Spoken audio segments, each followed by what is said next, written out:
Hello and welcome to the Record Club, brought to you by Record Store Day, the official charts, and National Album Day, and proudly in association with Bowles and Wilkins. My name is Jess Izzat. Thank you so much for joining us. We're very excited to say that our guest this evening is Snow Patrol to talk all about their new album, The Forest is the Path. If you are new here, we're going to be spending the next half an hour or so talking to frontman Gary about the brilliant new record, and then we're going to be putting forward some of your questions about the album for him to answer. So if you want to get involved, drop us a question in the comments section below. I'll be asking a selection of them in the second half of our chat. And on top of that, one lucky person who sends in a question today is going to be randomly selected to win a pair of these Bowles and Wilkins PX7 Season 2 over-ear noise cancelling headphones. Obviously, the album is sounding wicked in them, so I'd recommend you get involved. And also, if you haven't already got yourself a copy, make sure to get a physical copy from your local record store once our chat with Gary is over. But first, let's get straight into this week's Record Club and say a big hello to Gary from Snow Patrol. Welcome. Hi, Jess. How's it going? Good, thank you very much. I'm at home in Bangor, Northern Ireland. And you've never been to Northern Ireland? Yeah, it's awesome. But I would say that. Yeah, Dublin's great too. Yeah. Brief, what were you doing in Dublin?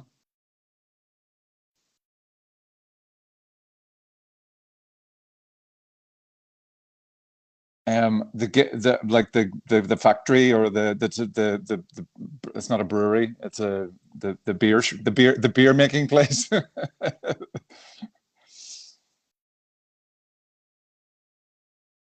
Yeah,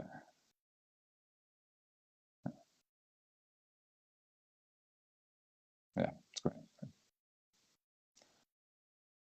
great. From Dublin north. Yeah.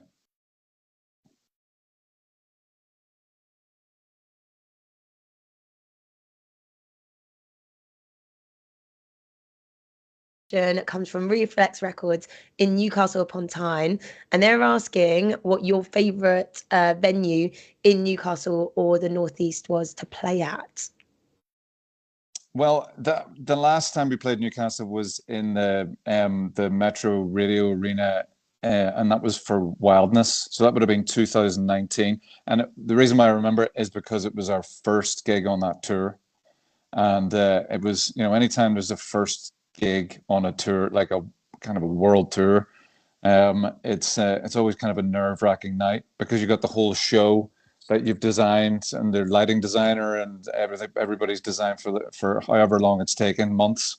And that's the first time anybody sees it anywhere. So it was the good people in Newcastle that saw it for the first time that night. Oh, And it I was actually went awesome. to uni in Newcastle, so I've been there as well, and I love it up there. Obviously all the venues around there, there's so many amazing like independent venues as well. But yeah, Metro Arena is obviously top notch. When was that? Do you remember when that was? That was 2019. Oh, I'm gonna. I don't know why I'm thinking January, but it might have been February, maybe. Not sure. that's I'm brilliant. terrible with dates and all that sort of stuff of gigs in the past, but I know that it was the first gig of our Wildness tour. So And yeah, obviously we have to say big ups to everyone at Reflex Records. Thank you so much for your question. Are you a big record store fan? Like, do you go into record stores or do you get the time to go into record stores actually? yeah, very much so. We have a local record store here in Bangor called Bending Sound. We did like a midnight signing of the new record on the release day, and I'm in there at least once a week.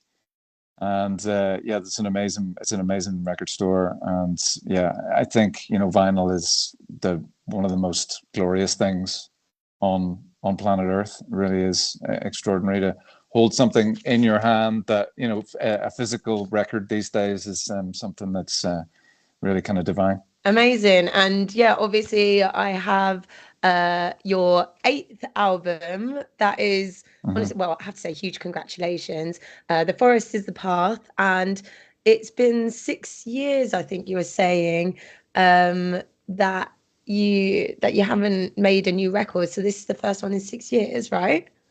Yeah, yeah. The first one 6 years. It's been a little while. It took its time. but we got there. And it went straight to number one as well. How does that feel? Yeah, amazing. It's it's kind of because our first number one in 18 years, so yeah, it's not something that we take for granted, and it's not a regular occurrence for us. So yeah, it's very special. What was the catalyst for jumping back in the studio and getting this album together? Well, we were always going to make another record. We just the only thing that we have to guarantee this time, every time we bring a record out, is that we're just completely and utterly 100% proud of it. There's no point in at this stage. This is our 30th year as a band, and there's not really any point in releasing a record where we're like kind of like half-assing it. It doesn't make any sense. So it's I think that just getting back in the songs that Johnny and I started writing to begin with started to sound, we were thinking they were sounding pretty good.